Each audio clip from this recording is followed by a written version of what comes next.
নমস্কার। আমাদের আজকের গল্প শীর্ষেন্দু মুখোপাধ্যায়ের জকপুরের হাটে। নটবর সাউ সন্ধে লাগতেই দোকান বন্ধ করে হাট করতে বেরিয়ে পড়ল। শেষ হাটে জিনিসপত্র বেজায় সস্তায় পাওয়া যায়। দোকানিরা ছপাছপ মাল বেচে হালকা হয়ে বাড়ি যাওয়ার জন্য ব্যস্ত হয়ে পড়ে। তখন জকপুরের হাট বেশি দূরেও নয়। আকন্দপুরের খালটা যেখানে মাওবেড়ের দিকে বাঁক নিয়েছে, সেইখানে শিবতলার মাঠে বিরাট জায়গা জুড়ে হাট। হ্যাজাক, টেমি, কার্বাইডের আলোয় চারদিক যেন ঝলমল করছে। কেউ কেউ দোকান গুটিয়ে ফেলেছে, কেউ কেউ গোটাচ্ছে, আবার কোথাও নরম করে বিকিকিনি চলছে। ব্যাপারীরা বেশিরভাগই নটবরের মুখ চেনা। এই যেমন রায়দিঘির বিখ্যাত বেগুন নিয়ে আসে মুকুন্দ পাল, আর সোনার গায়ের বড় ফুলকপি নিয়ে বসে শিবু গায়েন। এছাড়া চণ্ডীগড়ের বড় লাল মূলো বেচতে আসে হারান দাস। নটবরের অবশ্য আজ অন্য দরকারেও আসা। হাটের পশ্চিম ধারে এক বুড়ো মতো মানুষকে মাঝে মাঝে টেমি জ্বালিয়ে বসে থাকতে দেখা যায়।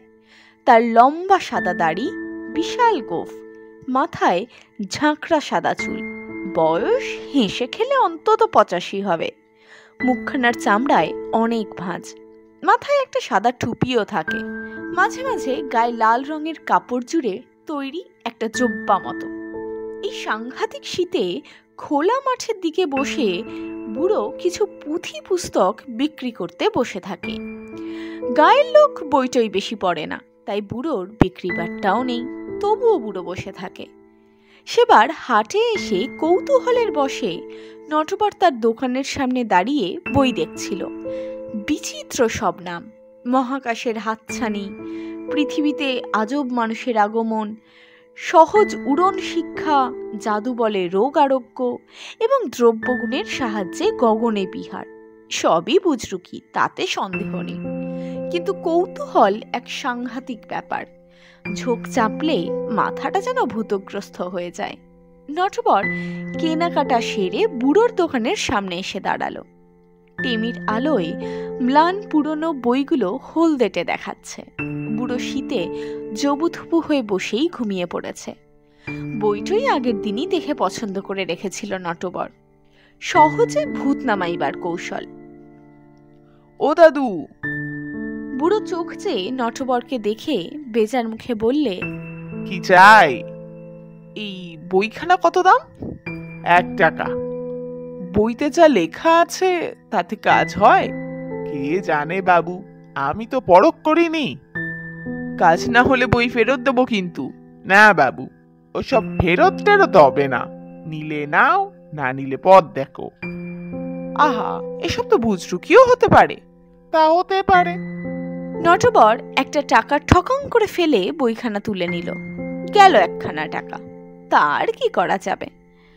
বইখানা পকেটে পুরে নটবর বাড়ি রওনা হলো। না, ভূতে নটবরের বিশ্বাস নেই। সে ভূতটুত মানে না। এই নিয়ে বন্ধু ভজহরির সঙ্গে তার প্রায়ই তর্ক হয়। ভজহরি আবার ঘোরতর ভূতে বিশ্বাসী।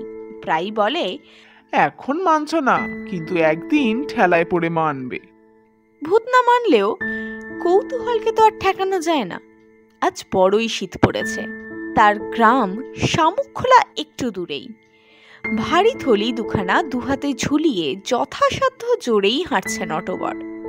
কুয়াশায় পথঘাট আবছা, তবে একটু জ্যোৎস্না থাকায় তেমন একটা অসুবিধা হচ্ছে না। রথতলা ছাড়িয়ে আমবাগানের পাশের রাস্তায় সবে পা দিয়েছে, এমন সময় একটা লোক পিছন থেকে তার পাশাপাশি এসে পড়ল। লোকটা বলল, শামুকখোলা যাচ্ছেন নাকি মশাই? হ্যাঁ, ভালো ভালো। তা হাটে আজ কেমন কেনাকাটা হলো? এই টুকিটাকি। মূলো বেগুন সব পেলেন? তা পেলুম। বেশ বেশ। তা আপনি কোন দিকে? একটু বিষয় কার্যে এসে পড়েছিলুম এই দিকে। তা আর কি কিনলেন? এই ঘর গেরস্তের টুকিটাকি জিনিস।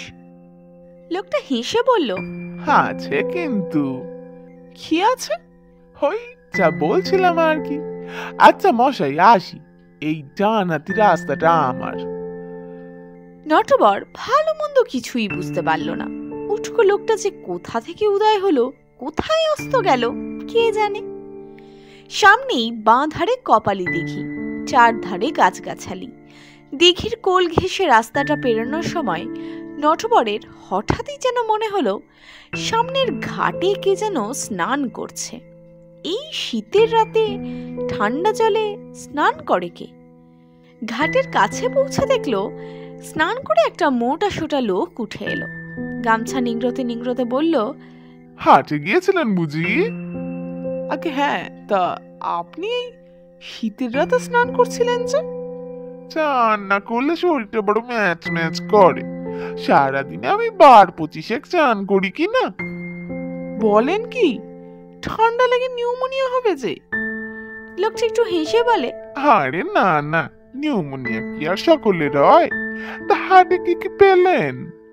এই একটু শীতের শাক পাতা। শুধু শাক পাতা? আর এই টুকিটাকি। শুধু টুকিটাকি? এই সামান্য জিনিসপত্র। লোকটা গা মুছতে মুছতে বলল, তা বলে ভাববেন না যে নেই।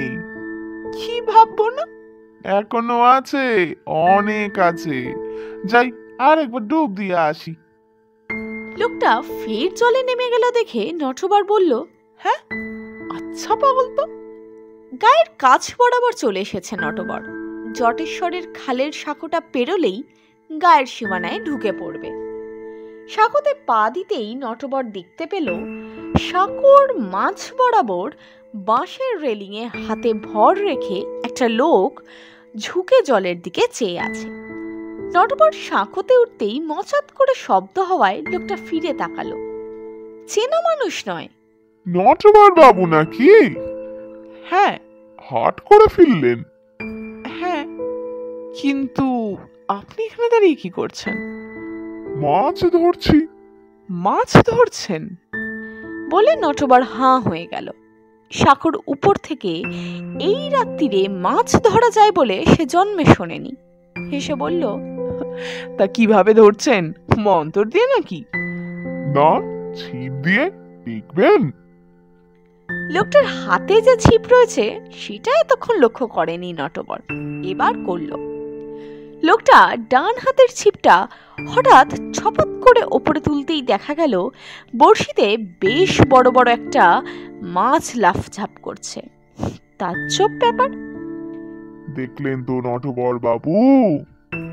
দেখলাম, খুবই বিস্ময়ের ব্যাপার। না না, আর বিস্ময়ের কি? তা হাটে যা খুঁজতে গিয়েছিলেন তা পেলেন?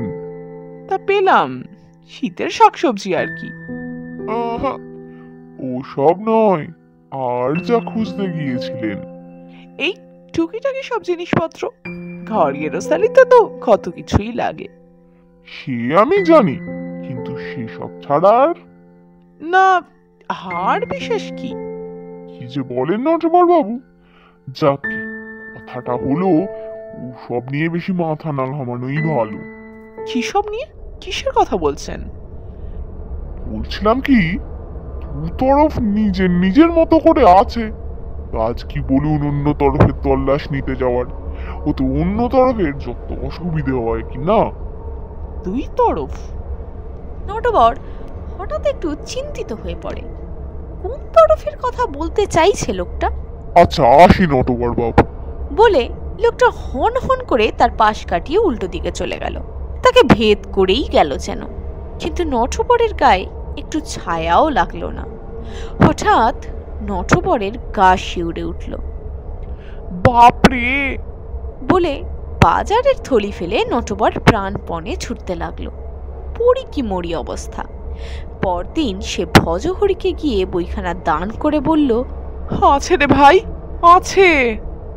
ভজহরি একগাল হেসে বলল, বলেছিলাম কি না। এই ছিল আমাদের আজকের গল্প।